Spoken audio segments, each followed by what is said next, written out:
Paz e graça, meus amados irmãos e irmãs, sejam todos muito bem-vindos ao Congregador.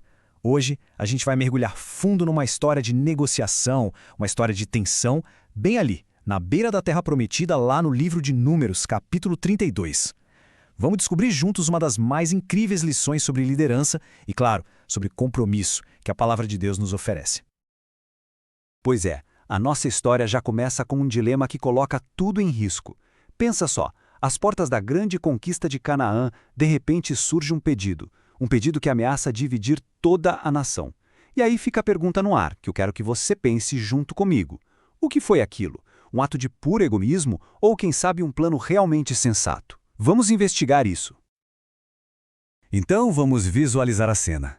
Tudo acontece a leste do Rio Jordão. O povo de Israel, depois de 40 longos anos no deserto, finalmente está vendo a promessa se tornar realidade.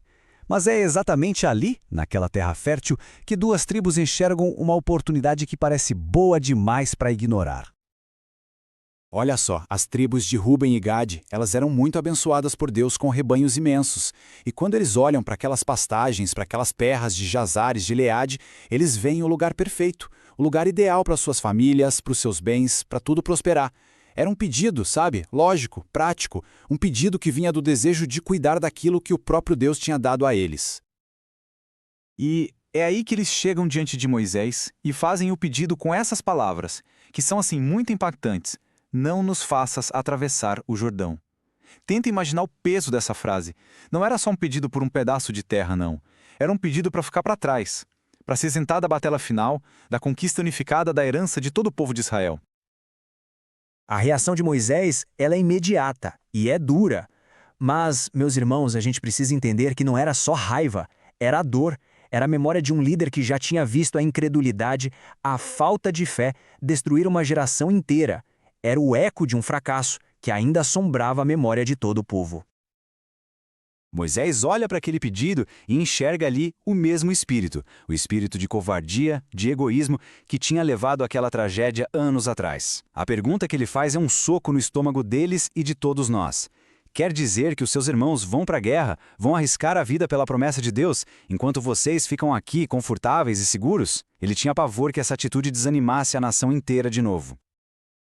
E essa linha do tempo aqui, ela explica tudo perfeitamente.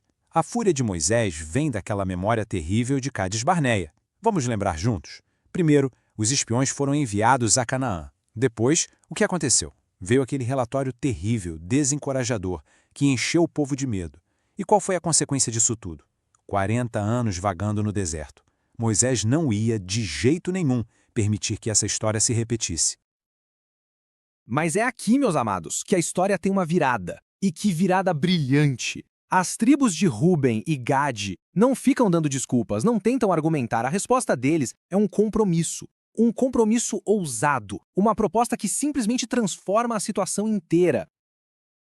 Reparem na integridade, na nobreza dessa proposta, passo a passo. Primeiro passo. Vamos construir abrigos para garantir a segurança das nossas famílias e dos nossos rebanhos. Ok. Segundo, vamos nos armar para a guerra, prontos para o combate. Terceiro, e isso aqui é fundamental, vamos liderar a invasão. Nós iremos na frente de todos. E por último, o quarto passo, só vamos retornar depois da vitória final, quando cada tribo já tiver recebido a sua herança. Que mudança de coração!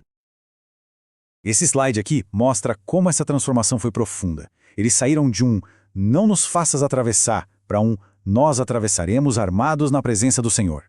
Um pedido que tinha tudo para causar uma divisão terrível se tornou, na verdade, uma das maiores demonstrações de unidade e de sacrifício da história de Israel. É impressionante.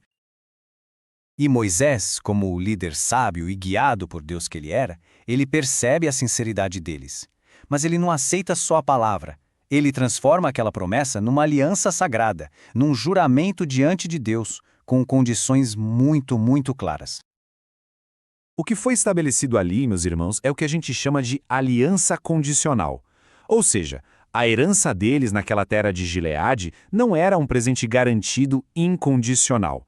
Era, na verdade, uma recompensa que dependia totalmente da fidelidade deles, do serviço, do cumprimento da palavra que eles deram.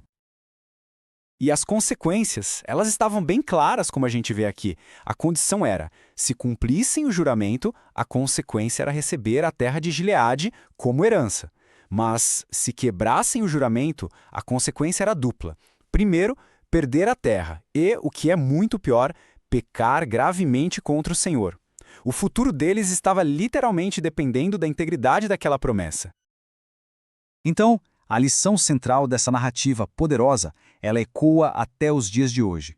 Uma crise que tinha tudo para dar errado foi transformada num testemunho eterno de que, no meio do povo de Deus, a responsabilidade com o todo, a responsabilidade coletiva, precisa sempre triunfar sobre o interesse individual. O bem da comunidade vem antes do nosso conforto.